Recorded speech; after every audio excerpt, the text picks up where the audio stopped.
Okay, going to give you a little walk around another project we've done this year. That's virtually complete now. It was done before I started the channel. I've got to finish the aircon off today and get it sealed up because it won't take a charge according to the garage. This is just a 2017 1 litre Citroen C1. We'll go through the interior in a minute, as well as put a picture of what it was like before the accident. It's only a small little car, but it's a really good little car inside. This is obviously after it's finished. I was originally having this car for my wife, but I think she's got desires on the Corsa at the moment because there's not a lot of leg room if you've got kids, and we have 2 of them. One of them's a pre-teenager at 10. Obviously it needs a clean. It's had a new tyre for its MOT, which it passed about 3 days after the lockdown began, and we've been waiting to get a vacuum pump so we can sort out the aircon, which finally arrived today. Had it since January. Kind of looking forward to getting rid of it, really. Like I say, it's only a small car. As usual with Copart, it comes with 1 key.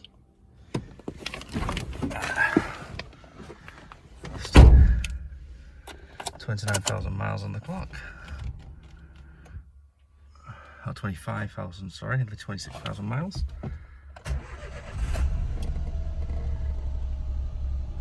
Engine's an absolute beautiful runner, as you would expect for a car with such low mileage.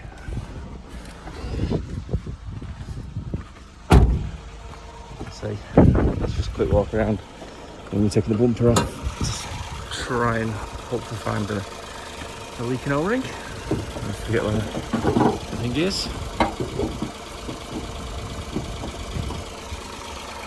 can see it's just a fairly standard little car with no chassis damage at all. We had to replace the slam panel because it got bent in the accident. You'll see the crash there.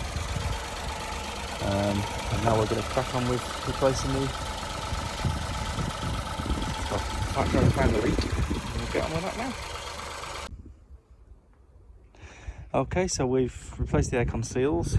A couple of seals that was missing, is purely my own fault, and it appears to have completely fixed it. So we're taking this to get the aircon recharged, and then we'll get that sorted.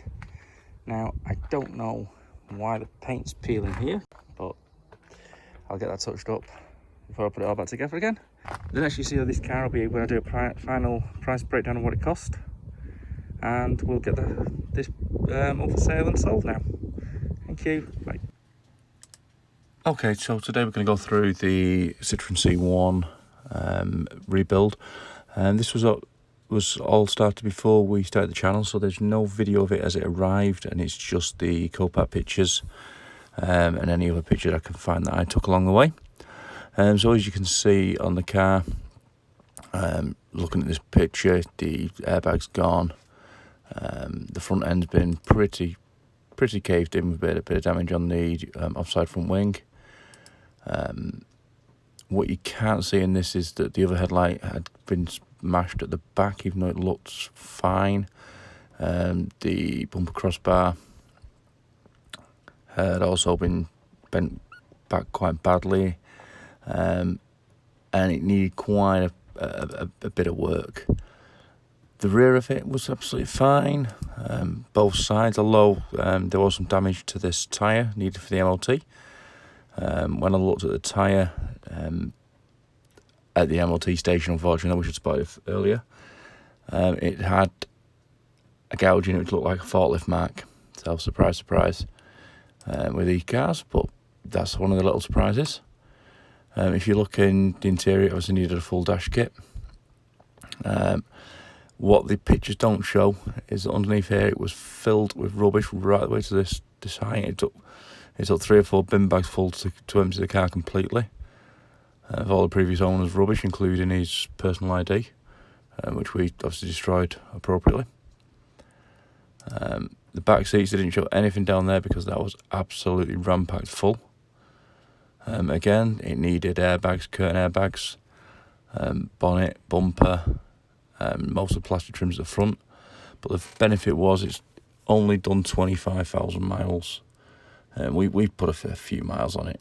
It's about 100 miles or so, just driving around, making sure it's all right after it's been fixed. We then noticed there was a constant leak in the aircon, which was fixed in today's video. So if we go on to the overview of the vehicle, we won it on Copart for £1,150, plus the fees, which if you go into it, you can see there was a buy fee of £225, VAT, their preferred payment discounts, virtual bid fees, etc. And including the MOT we put on it, the total for fees is £290.80. To get it transported back to us from Santoft cost us £91. We used a transportation website because at this point the COVID-19 lockdown wasn't in place, so we could just crack on and get that sorted.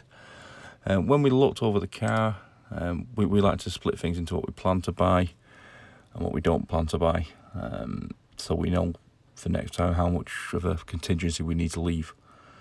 It gives us better data moving forwards.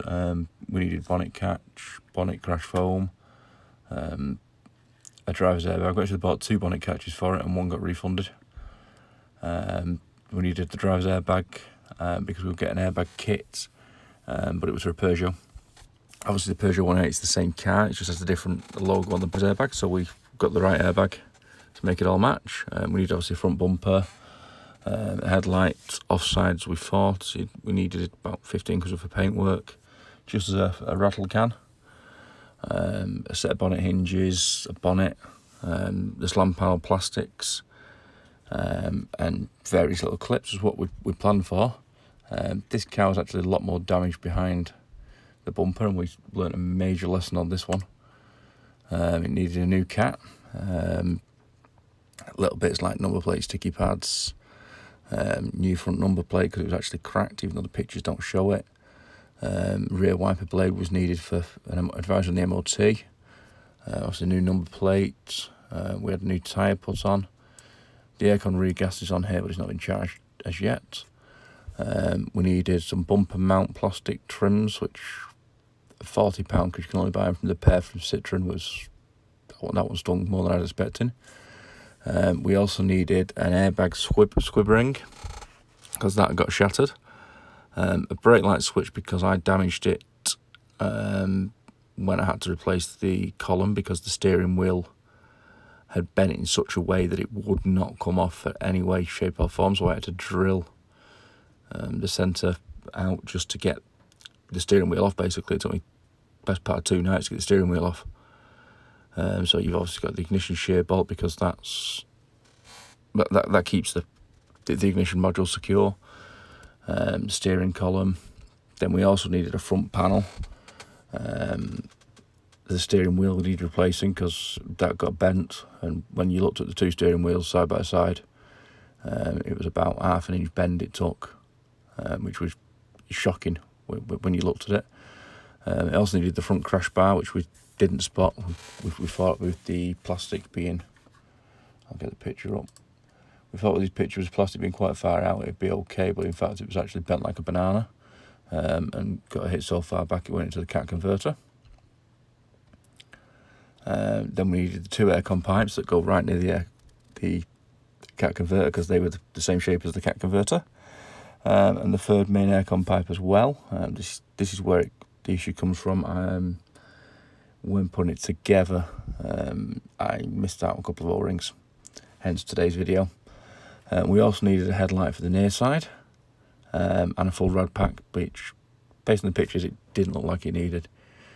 So it was a big chunk, as you can see, £802 just on stuff that we didn't plan. But as always, I'm learning on all these cars. Obviously you got 25 quid fee because it was a Cat N. So that was a